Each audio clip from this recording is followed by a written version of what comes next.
Kindness for me is the intention, the wishing of well-being towards yourself or towards others. And I believe there are many terms used for this: loving kindness, love, goodwill, good intent. And for me, these are all the same. The wishing well. I first officially practiced this when I did my first Goenka retreat, which is based on Theravada Buddhism. But since then, I've come across this practice in many, many systems within Buddhism or outside religions, etc., as well as in daily life and simply the behaviors of others, these kind gestures, the wishing well, caring for the well-being of others or oneself. The benefits of this, I think, are plenty. One of them, it feels pleasant, which is a benefit. The other thing is that it is based on softness, acceptance. So every time we practice kindness, we also cultivate the habit of softening, letting go. As well as I noticed greater harmony within me, as well as increased harmony with the outside world. Another benefit it is that it is the opposite of anger. So we can counter condition and we can replace anger with kindness. I believe kindness has no disadvantage whatsoever. So my understanding of kindness is the following. One, it is a conditioning, a learned response. This means we can increase and decrease its frequency, increase and decrease its intensity. It can be changed. Another aspect is that I believe kindness fundamentally is independent of objects we relate it towards. So for example, when I wish kindness towards you, towards someone, I experience the kindness and the idea, the image of that certain person. But I can separate those two experiences, let go of that subject that I send it towards, and only have kindness, fundamental kindness. So kindness is simply a well-wishing that I can then bring to ideas, concepts of the mind, other sensory experience, such as the concept of me, my bodily sensations, my thoughts, or I can bring it to ideas such as another being, etc. I can even bring it to, for example, this teacup. May this teacup be happy. And I wish, and I notice the well-wishing for the teacup. So it's simply a kindness fundamentally that I can then bring towards other sensory experiences, come in contact with them. When being curious and observing my mind, I also noticed that responses that should protect my safety, such as envy and shame, worry and anxiety, anger and so forth, are based fundamentally in good intent. Meaning that our mind fundamentally has kindness. And all the responses coming from them is an intent to bring kindness, to do well for us. But combining this with ignorance, not knowing better, is the issue and leads us to suffering. When I practiced kindness towards ourselves to overcome myself, the harshness that I experienced for many, many years, I brought up both. Whenever self-anger came up, I noticed it, how painful it is. And then I brought self-kindness up and allowed my mind to observe both, alternating between them. And then it dropped it, let it go, disenchanted with it. And now I'm the best friend towards myself. So this was one example where I noticed that our mind is fundamentally as good intent, but we just have now the opportunity to show it actually how to fully go through with that. Kindness doesn't necessarily mean that we act upon that well-wishing. Only because we wish well for someone doesn't mean that we actually act upon it. You wish well for yourself. You wish well for a friend. So far, so good. But now kindness is also recommended to practice to everything. To strangers that you don't know about, to difficult person that you maybe have anger towards, to all sentient beings that have the capacity to experience well-being or suffering. Now one might find it curious, why should I bring kindness towards strangers or difficult persons? My understanding of this is following.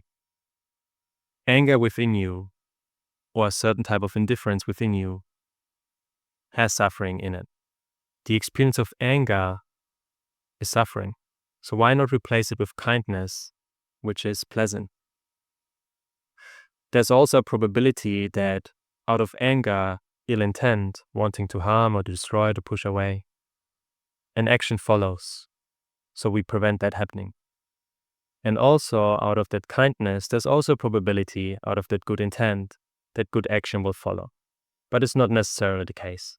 So for example, I have kindness and towards everything, of course not as intense and as frequent, but I have the ability to experience kindness towards everything, including my teacup or strangers, difficult person, etc. But doesn't necessarily mean I act upon them. It does mean that I do not act upon the opposite, of course, as the anger was deconditioned, is weak or gone. So this is how I practice kindness as well as other positive habits. Now with kindness in specific, there is an optional step of choosing a subject, the recipient of our kindness. Could be yourself, could be a friend, a stranger, difficult person, whole sentient beings. When we talk about yourself, it could also be bodily pain or bodily comfort, sensation, thoughts, etc. that you can kindness towards. So there's a recipient of kindness we can choose if you want to. If not, we simply experience fundamental kindness, the well-wish per se. Once we have decided on the optional subject, the recipient of our kindness, we then can activate kindness. And the activation has an instrumental value. It helps us to activate kindness. Then once kindness is activated, we notice how it manifests, soften and enjoy, letting go of the activation tool. Now, we can activate kindness in multiple ways. We can use any sensory experience we want. So for example, I can use phrases.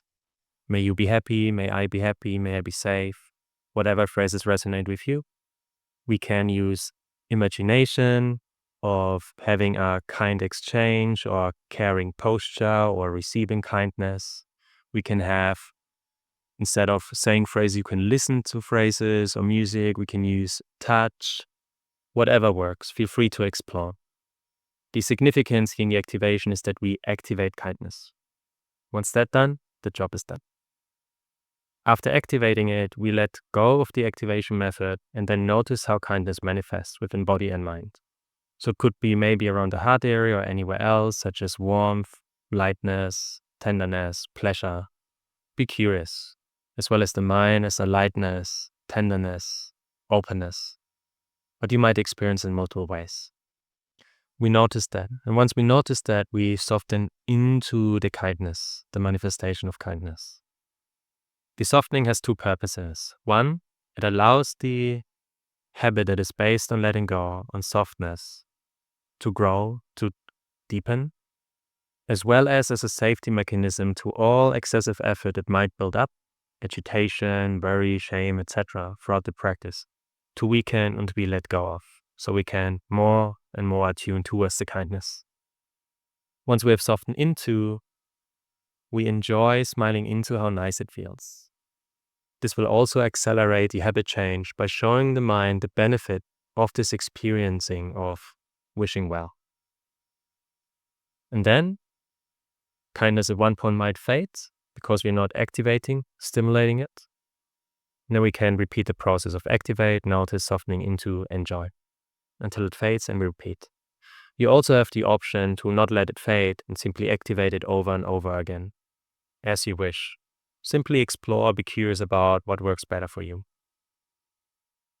Now, once you have done a cycle of, let's say you choose an object, myself, activating kindness towards yourself, noticing it, softening into, enjoy. Maybe you want to do 2 more rounds of that, or 3, or only 1 towards yourself, and then you can choose a next subject. Do a few rounds of that, and then the next subject, maybe a friend, a family member, all sentient beings, whatever you want to habituate. You are very flexible with this practice. And some more considerations I wanted to add is that kindness is based on softness. This means an invitation to establish softness before cultivating kindness. This will facilitate the practice. So imagine plant analogy, we have soil in the plant. If the soil is fertile, then a plant has it easier, is facilitated to grow and flourish and bloom. The same way, when the soil is infertile, then the plant has it more difficult. So imagine you are completely relaxed and comfy and feel secure and happy. And then you practice kindness towards others. Compared to you feel agitated, afraid, angry. In this environment, in this soil, it is difficult to arouse kindness. It is not impossible, but it is difficult. So meditation is to establish softness first and then bring kindness on top, or any other conditioning that is based on letting go, such as gratitude, forgiveness, etc., have it facilitated on a soft foundation. Now, this also implies that throughout our practice, excessive effort, non-softness might arise. For example, when we bring kindness towards a challenging person, difficult fear, guilt, shame, anger might arise. Now here I have an opportunity to now establish softness again. And once softness is established again to a sufficient degree, we then continue cultivating kindness. This way, these challenging non-softness habits that arise can be updated and we show how nice it feels to be let go. And then bit by bit, we can send kindness towards everyone without these responses based on excessive effort arising. In my practice, impatience arose many, many times and still does to this day, to a lot lesser degree though. With kindness, as we cultivate a habit, the same way as we cultivate a plant, the only thing we can do is create the conducive conditions, the fertile soil, the sun, the watering, and then we let go. Allow nature to do the rest. So the same way, when we bring the person to mind, wishing them well with all our sincerity, softening into enjoying it. Kindness may be non-existent, weak, or fade quickly, and that is okay, because the conditions might not have been sufficient, or it simply needs time for the plant to grow. So here when you do the practice, allow it to simmer, to naturally establish and grow and mature. And then whenever your body mind is ready to experience kindness, they will experience kindness. Rather than trying to force kindness, we bring non-softness towards our practice, which will make it more difficult for that kindness to grow. As kindness is a conditioning, it is available throughout the whole of the day in daily life. I think beautiful opportunities is always to send kindness towards yourself anytime you want.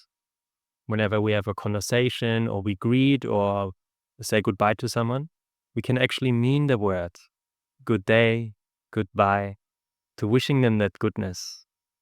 When we're stuck in traffic or the supermarket queue, nothing else to do, we might also wish everyone well. So this opportunity to wish well everyone, as well as maybe when we watch news, etc., is always available to us, and they're beautiful opportunities. And bit by bit, with this, you increase your frequency, how often you naturally or more easy experience kindness, as well as the intensity of it. Some indicators of progress within the kindness practice are, for me, on one side, the method. The method is how easy is it for you to activate kindness, notice, soften into, and enjoy it. This is a perspective on the method, the steps, the process, rather than the result, because from the process, the results will naturally follow. Now, this also implies that how easy is it to activate kindness even in difficult situations? Might be another indicator we can be curious about and train. Now, we also have indicator of the results. So actually, what is my frequency and the intensity of kindness that I experience? And also, to whom can I experience kindness towards? Only to me? Or only to others and not to me?